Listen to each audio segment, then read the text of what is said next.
प्रदेश का सबसे बड़ा बजट पेश किया गया है, लेकिन कांग्रेस पार्टी का कहना है ये बजट नहीं है, सिर्फ एक खिलौना है। हमारे साथ कांग्रेस की विधायिका है आराधना मिश्रा मोना जी।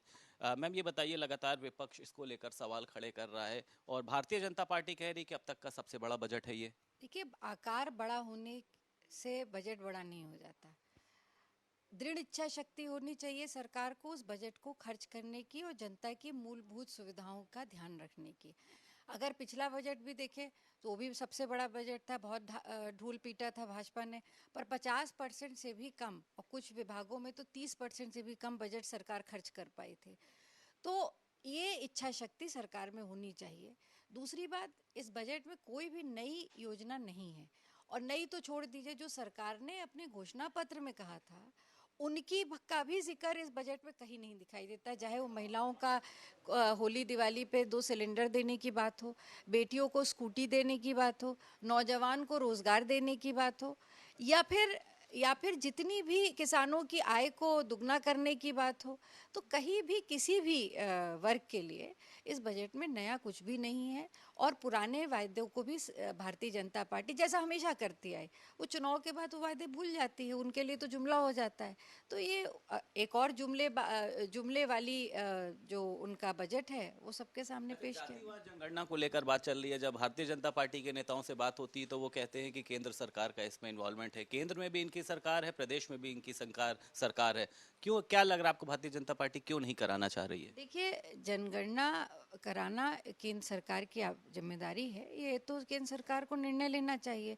पर जहाँ तक कांग्रेस पार्टी की बात है, हम इस बात के लिए पूरी तरह से वचनबद्ध हैं कि जो भी संवैधानिक रूप से समय निर्गत तरीके से कानूनी प्रक्रिया को ध्यान में रखते हुए जो भी जनगणना हुई है उसको भी देश ने स्वीकारा है, और आगे भी जो जनगणना होगी उसको देश स्वीकार क्या करेगा। लग रहा है मैम, कांग्रेस पार्टी जो है वर्तमान में ऐसे कौन से मुद्दे हैं जिसको लेकर सदन में सरकार के सामने अपना पक्ष रखने? देखिए, सबसे बड़ा मुद्दा तो बिगड़ी हुई कानून व्यवस्था है। जिस तरह से अभी कानपुर की घटना हुई, कानपुर देहात की, जहाँ पे दो बेटियों को, एक माँ और बेटी को जिंदा जला दिया गया। मैंने इस मुद्दे को सदन में भी उठाया था। और इसके अलावा जो किसानों से जुड़ी हुई समस्याएं हैं, गन्ना किसान के भुगतान की बात है, नौजवानों की रोज़गार की बात है, जिस तरह से इन्वेस्टर समिट का ढिंढोरा सरकार पीट रही है, उसके बाद भी रोज़गार कहीं नहीं दिखाई दे रहा। आज भी नौजवान सड़कों पे लाठियां खा रहा है। बेटियों की असुरक्षा की भावना बढ़ती चली जा रही है। तो ये सारे मुद्दे हैं, महंगाई है, बेरोजगारी है, इन सब पर कांग्रेस पार्टी सदन में अपनी बात को रखेगी। अच्छा, अखिलेश यादव ने मैम जिस तरीके से छुट्टा जानवर को लेकर बोला था, कल भी बोला था उन्होंने, सुरेश खन्ना का कहना यह है कि ये हमारे और आप ही के पालतू जानवर हैं, इसमें सरकार क्या कर सकती है? ये जानवर तो गौवंश का पालन तो हमारी संस्कृति रही है, ये तो पहले से भी थे। पर इस तरह की आक्रामकता, जिस तरह से किसानों की फसलें बर्बाद हो रही हैं, ये 2017 के पहले ये परिस्थितियां नहीं थी।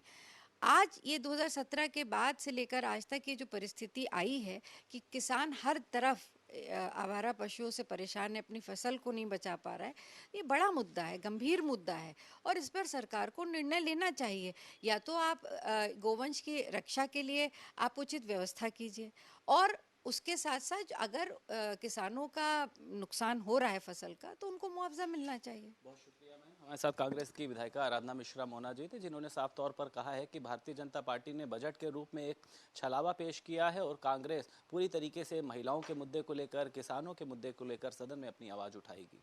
लखनऊ से वीडियो जर्नलिस्ट एस के वर्मा के साथ संदीप खेर, भारत समाचार।